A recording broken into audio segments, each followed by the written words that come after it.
اور لوگوں کی سوچ کیا ہے؟ گڑبڑ کہاں سے ہوتی ہے؟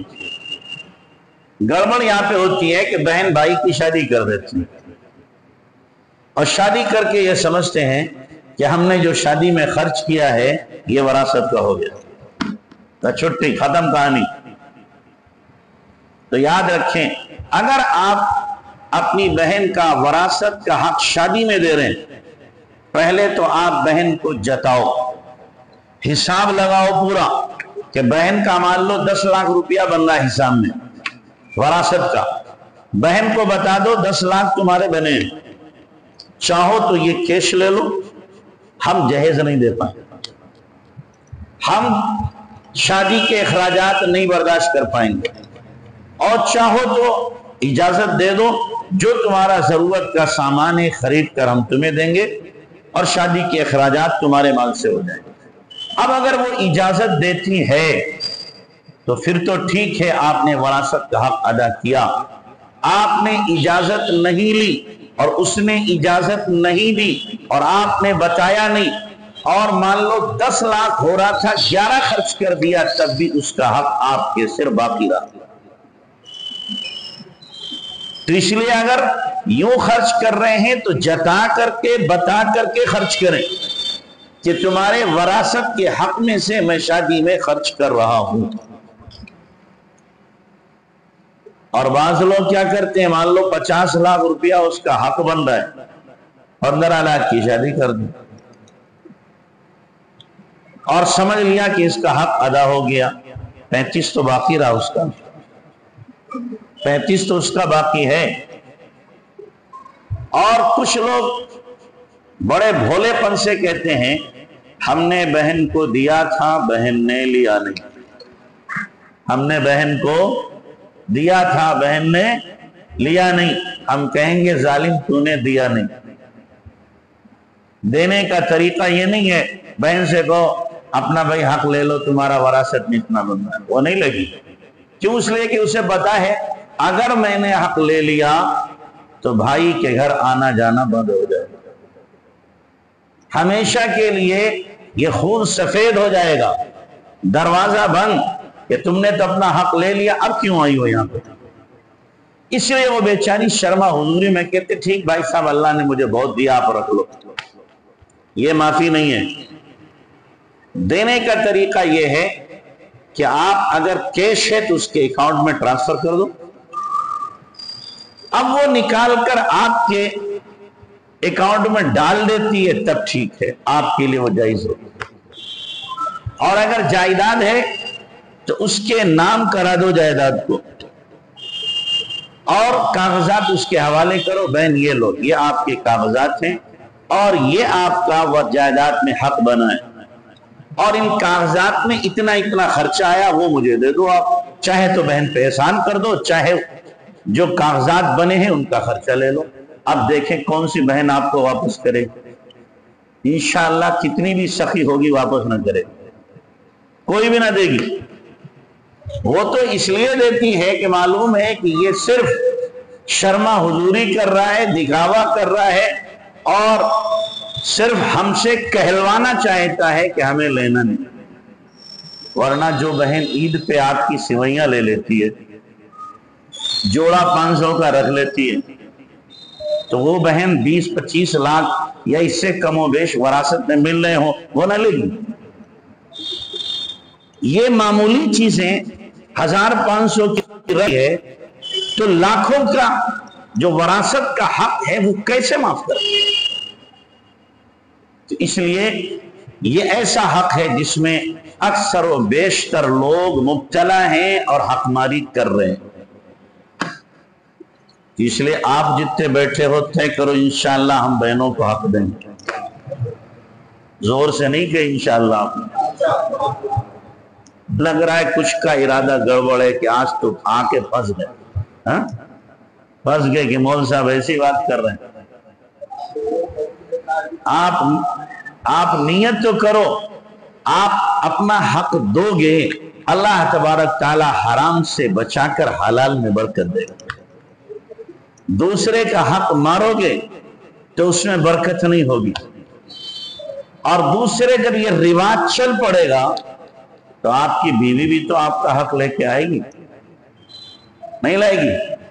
بھئی آپ کی شادی آپ مان لو 4 بھائی ہو، 2 بہنیں ہیں، 2 بہنوں کا حق گیا، 4 بیویاں آپ کے گھر میں آئیں تو 4 کی وراثت تو آئے گی آپ کی۔ ادھر لینا جانتے ہیں، ادھر دینا نہیں جانتے کہ ہمارے یہاں ون وے ٹرافک ہے، جو آ جائے جائے گا نہیں، تو یہ ون وے ٹرافک مت کرو، لو بھی اور جو جس کا بن رہا ہے تو اسے دو بھی۔ تو اس لیے بھائیو یہ بڑا نازک مسئلہ ہے، بڑا نازک مسئلہ ہے، اور ہم لوگ اس میں بہت زیادہ کوتاہی برتنے والے ہیں۔ تو جن لوگوں نے اب تک نہیں دیا ہے وہ دے دیں اگر والدین انتقال کر دیں۔ اور پھر اس میں ایک بڑی کوتاہی ہوتی ہے، اگر باپ انتقال کر گیا اور چھوٹے چھوٹے اس کے بچے ہیں اور ایک بڑا بھائی ہے، تو اب بڑا بھائی کیا وراثت تقسیم نہیں کرتا، اسی میں سے خرچ کر رہا ہے، اس کی اولاد بھی کھا رہی، وہ بھی کھا رہا، بیوی بھی کھا رہی۔ یہ یتیم بچہ ہے 8 سال کا، 10 سال کا، 9 سال کا، یہ یتیم ایک کھا رہا، اس کے 4 کھا رہے، چلو اس کے بچے نہیں تب بھی تو 2 کھا رہے نہیں بیوی۔ تو یہ جو کھا رہے ہیں اس بچے نے اجازت تو نہیں دی، اور اجازت دے بھی دے تو اس کی اجازت منظور نہیں، تو ہم کیوں نہیں تقسیم کر دیتے اس کا حق؟ غریب کے لیے قرآن نے کہ اگر جو یتیم بچے کا کفیل ہے وہ غریب ہے تو اپنے کھانے کو اس کے کھانے کے ساتھ ملا لے تاکہ خرچہ کم بیٹھے، مقصد یہ ہو خرچہ کم ہو، ہم کھلا نہیں سکتے ہیں تو اس کے ساتھ کھانا بنا لیں، اس کی اجازت دی ہے۔ لیکن قرآن صاف کہہ رہا وَلَا تَأْكُلُوهَا إِسْرَافًا وَبِدَارًا، فضول خرچی کے ساتھ نہیں کہ تم اللہ تللے خرچ کرو۔ تو بڑا بھائی اگر تقسیم نہیں کر رہا ہے تو یاد رکھیں یتیم کا مال کھانے والا ہے، یتیم کا مال کھا رہا ہے۔ جیسے ہی انتقال ہو والد کا اور نابالغ وارثین ہیں تو فوراً تقسیم کر دو، بالغ وارثین ہیں تو ان سے اجازت لے لو، بھائی یہ خرچہ ہے، ہم اجتماعی طور پر کریں گے یا وراثت تقسیم کر کے کریں گے۔ سارے بالغین اجازت دے دیں، لڑکیاں بھی لڑکے بھی، تب آپ خرچ کر سکتے ہیں۔ فقہا نے یہاں تک مسئلہ لکھا کہ اگر مرنے والا مرا اور اس کے پرانے کپڑے جو عام طور سے استعمال نہیں کیے جاتے، اس لیے اس میں جن چپٹ جاتے ہیں، کپڑوں میں کیا چپٹ جاتے ہیں؟ جن۔ اور ماں مری سونے کی انگوٹھی چھوڑی، دیگر زیورات چھوڑے، اس میں جن نہیں چپٹتا ہے، اس میں کوئی جن نہیں چپٹا ہے، وہ سارے قبضہ کر لیں گے، کپڑوں میں جن چپٹے گا۔ تو یہ جو کپڑے پرانے ہوتے ہیں، یہ پرانے کپڑے بھی کسی فقیر کو دینا اس وقت تک جائز نہیں ہے جب تک کہ سارے بالغ وارثین اجازت نہ دے دیں، اور اگر نابالغ وارثین ہیں تو پھر دینا ہی جائز نہیں ہے، الا یہ کہ ان کپڑوں کی آپ قیمت لگائیں، اور قیمت لگانے کے بعد جو نابالغ ہیں ان کی قیمت آپ کیا ہے الگ کر کے رکھ دیں کہ یہ ان کی وراثت کا حصہ ہے، اپنا حصہ کیا کر دیں تقسیم کر دیں۔ کون کرتا ہے احتیاط؟ کوئی بھی نہیں کرتا، اس لیے کہ ہمیں مسائل سیکھنے کی فرصت ہی نہیں ہے، نہ معلوم کرتے ہیں نہ عمل کرتے ہیں، اور یوں ہی زندگی کی پٹری چل رہی۔ تو حقوق العباد کیا ہیں؟ ضائع ہو رہے ہیں اور ہم ضائع کر رہے ہیں، اس سے ہمیں مکمل طور پر احتیاط کرنے کی شدید ضرورت ہے۔ کرو گے بھائی انشاءاللہ؟ تو ایک تو حق یہ ہے جو مارا جا رہا ہے، اس کو ہمیں کیا کرنا ہے؟ زندہ کرنا۔ بات چلی تھی کہ بیوی کے حقوق کیا کیے جاتے ہیں؟ مارے جاتے ہیں۔ حضرت مولانا خلیل احمد صاحب سہارنپوری رحمت اللہ علیہ، حضرت شیخ الحدیث مولانا زکریا رحمت اللہ علیہ کے پیر، ان کے بارے میں آتا ہے کبھی آ کر اپنے درس حدیث میں فرماتے تھے طلباء کو نصیحت دینے کے لیے کہ آج میں اپنی بیوی کے پیر دبا کے آیا ہوں، وہ بیمار تھی، آج میں نے اس کے سر میں تیل لگایا، اس کے سر میں درد تھا۔ آپ کہیں گے کوئی جورو کے غلام ہم نہیں کریں گے؟ تو کیا خدمت کی ذمہ داری اسی کے سر ہے، ہمارے سر نہیں؟ وہ بھی تو انسان ہے، اگر اسے ضرورت ہے خدمت کی تو ہم خدمت کریں، ہمیں ضرورت ہے تو وہ ہماری خدمت کرے، اس لیے کہ وہ ہماری کیا ہے؟ شریک حیات ہے، ہماری زندگی کی پارٹنر ہے، تو اس کے حقوق ہم ادا کریں، ہمارے حقوق کیا کریں؟ وہ ادا کریں۔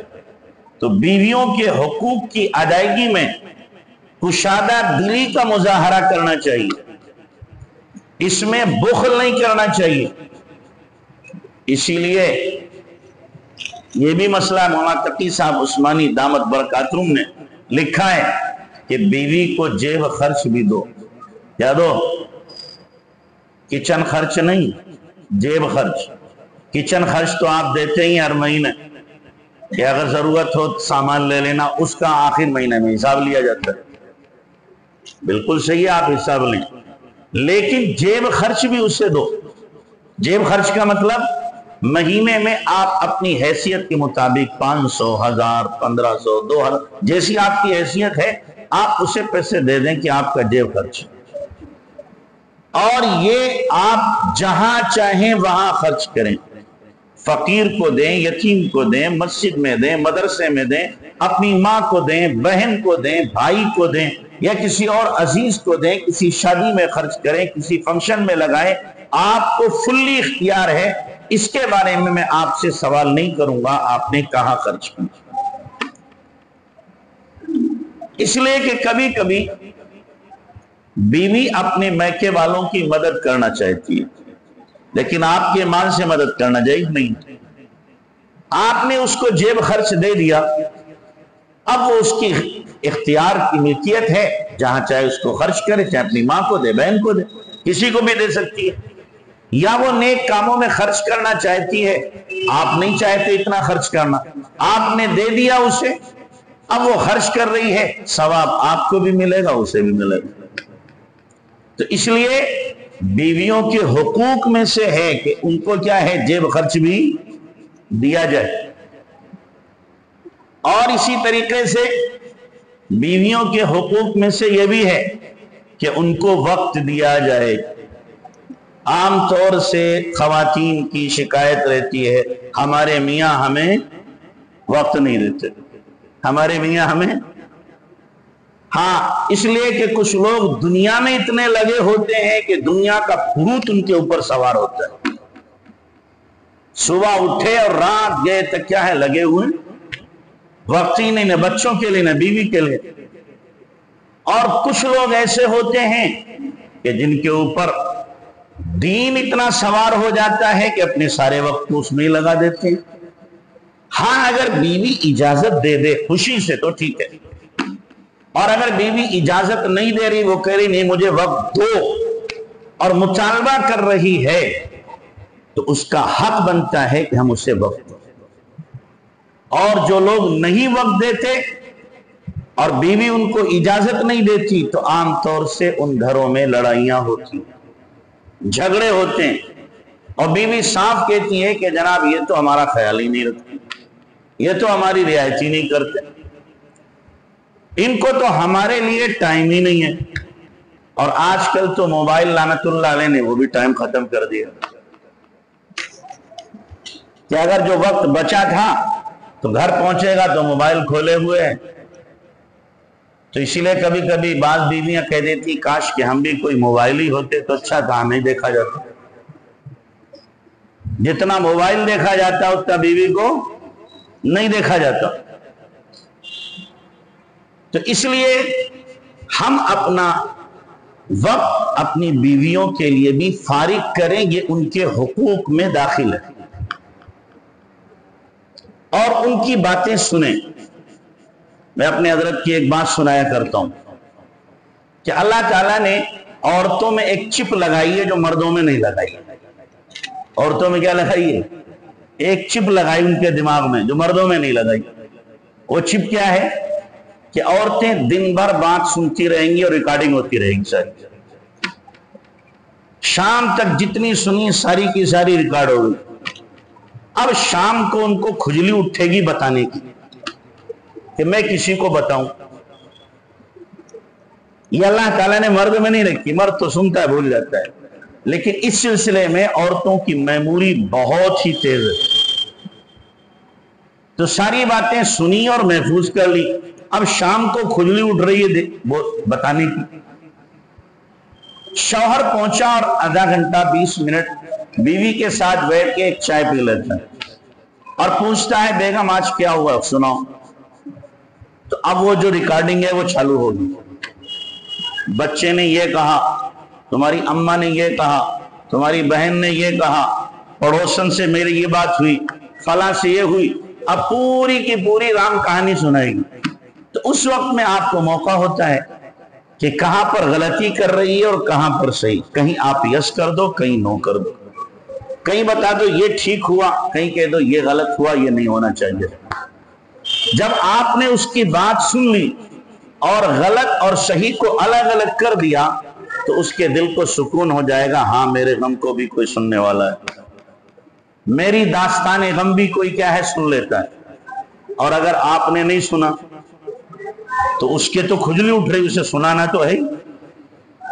تو اب وہ اگر ماں اس کی زندہ ہے تو ماں کو سنائے گی, اماں آج یہ ہوا ہے. اب وہاں سے گائیڈ لائن ملے گی, ایسے کر ٹھیک ہو جائے گا. وہ ماں نہیں ہے تو بڑی بہن کو سنا دے گی.